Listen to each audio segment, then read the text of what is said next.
Okay. Hello, everyone. My name is Matt Calvert, And I'm Meg McDonald.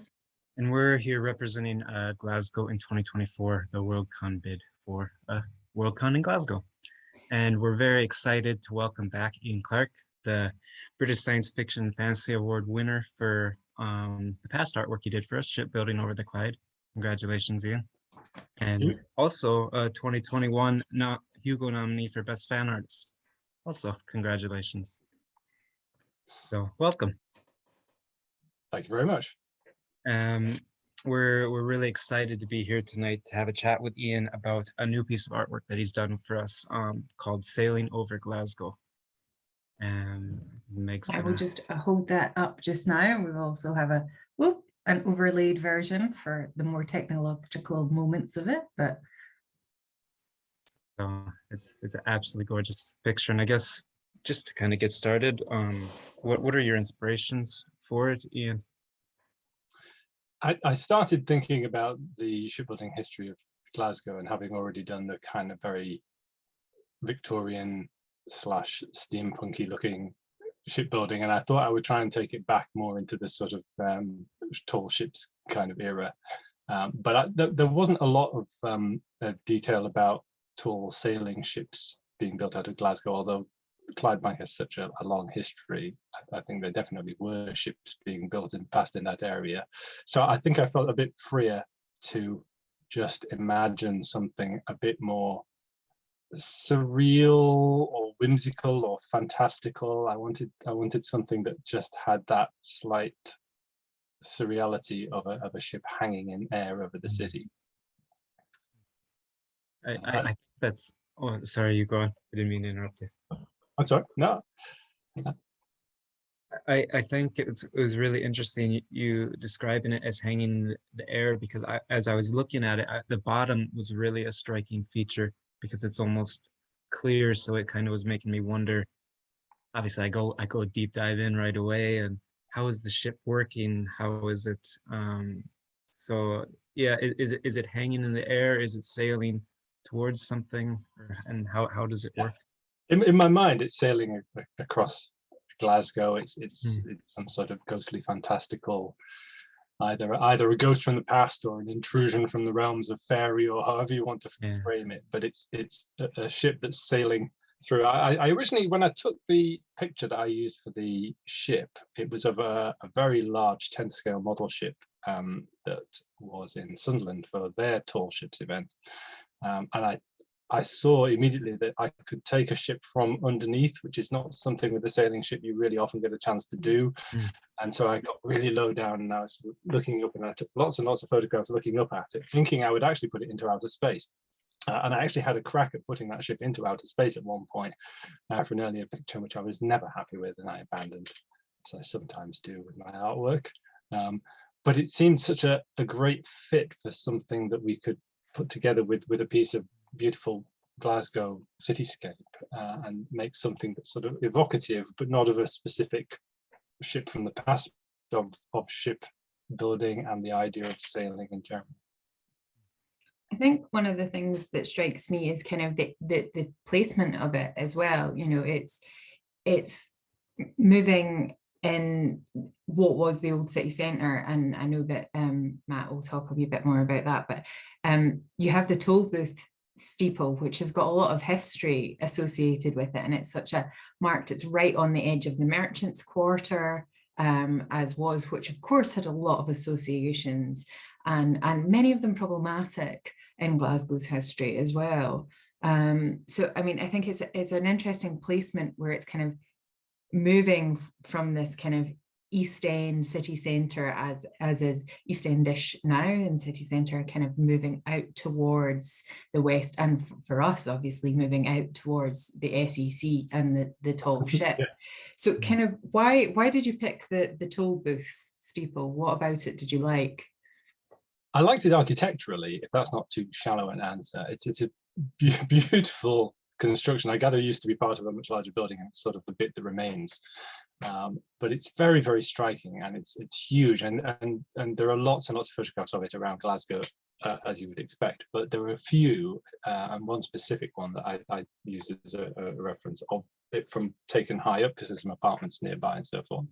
And I just loved the cityscape that you got, with the streets stretching out ahead, and the buildings and so forth. I thought it was just a nice central image that you could put something behind. I actually played around in Photoshop a bit to try and get the placement right, because the ship needs to be just enough behind it that you can get the scale, but not so much that it's being obscured. And I wanted to get I had in my mind this very crepuscular kind of sunset image with very rich colours. And I'm always conscious of Glasgow's signature purple and green kind of colour scheme. So I was trying to work that in, as we can see from your beautiful outfit and background. And so that's why there's a lot of, I mean, I pushed naturalism really with the colours. I really pushed the colour scheme into rich purples and greens on some of the buildings, and the red sky, which none of which was present in any of the reference versions I was using. And I put the sort of sun catching the tops of the tower and the ship, which is something I've always loved. I always wanted to do a photograph or a painting rather, of the sun just as it's setting, just catching the tops of things. It's something I've always found very, very evocative. There was an old cover, Michael Whelan cover to a Barbara Hand book, that I always remembered seeing the sun just catching the tops of the trees, and it's something I really like. As somebody who literally lived just there for 8 years of her life, I actually witnessed many sunsets like that caught the light across the tops of these buildings. And for me, while you say push sort of naturalism, it seems very authentic as a Glaswegian who's experienced those kind of skies that I mean, the light in Glasgow, cliched to say, is very beautiful, and you do get some amazing sunsets for a city that has, you know, quite a lot of big buildings within it as well. It's always quite striking to see the sunset along the Tron Gate and Argyle Street, or, you know, any of those places. I think that's the amazing thing about it too, is in a past interview with yourself, Meg mentioned the Glasgow lights. Oh, that's so significant, and you can hear it in the way Meg's describing them there. To me, it's almost like the light in this image, just its own character, you know, which is, it's just brilliant. And yeah, it's a very enjoyable view, the sunset. And kind of speaking to the history also, I mean, the toll booth was kind of the significant place in Glasgow. It was where everything happened in the 17th century. That's where all the posh people went to catch the gossip and have the chat and to show themselves off. But it was also the site of a prison, of a debtor's prison. And I think it's interesting that we're getting a glimpse of the top of the toll booth, but the ship is moving away from it. So moving past future, maybe a future Worldcon bid. Yeah, it's just the placement, the color. It's just a very striking image that you've created. I think it's I like the moving towards the future idea. I think that's nice. And I very much had in mind that almost Peter Pan kind of second class. It does have a very strong Neverland feel to it. It really does. I think it's also that kind of sailing into the sunset sort of aspect. So if you think about those tall ships and that historical part of Glasgow, you know, there's a lot of movement into the futures and what we're considering kind of, and it's sort of that part is a history to us, and it is a sunset on it, whereas, you know, what's going to rise up next in various different spaces. And I also am interested that, you know, the sails are furled, you know, they're not kind of fully sort of proud and pregnant with air sort of flying across of the sky. It's a very sedate image, even though it has, you know, it's very gentle and kind of ghostly in that regard. Yes, it's a very still evening in my head. You can't really tell that from the picture, but in my mind, there's scarcely a breath of wind in the image, and it's just drifting gradually. And I think it's one of the things I love to do in Glasgow, and I've promised with Matt at some point when you get a chance to go back, is I think that a massive part, and in most cities, we miss so much when we don't look up. You know, the architecture, all around the special sort of additional bits on the buildings, or even walking St. Vincent Street, there's so many different styles kind of cheek to cheek on it, and you look up at the various different ways the roofs are managed, or you know, the pictures, and you see obviously citizens looking down, as I often did, and I like that thought of so much of the city happening underneath, and who in those windows are looking up and spot it, who on that street like takes a chance to glance up to the sunset and sees this ghostly galleon sort of going across the air. Was there a favorite, do you have a particular, we've kind of said ours, but do you have a particularly favorite part of this image that you love?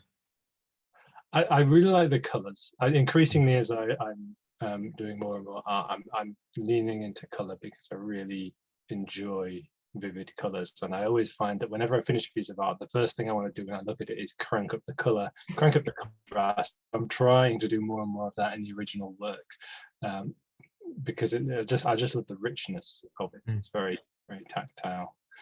The other little detail I threw in there is I set the clock to 8:24 or 2024.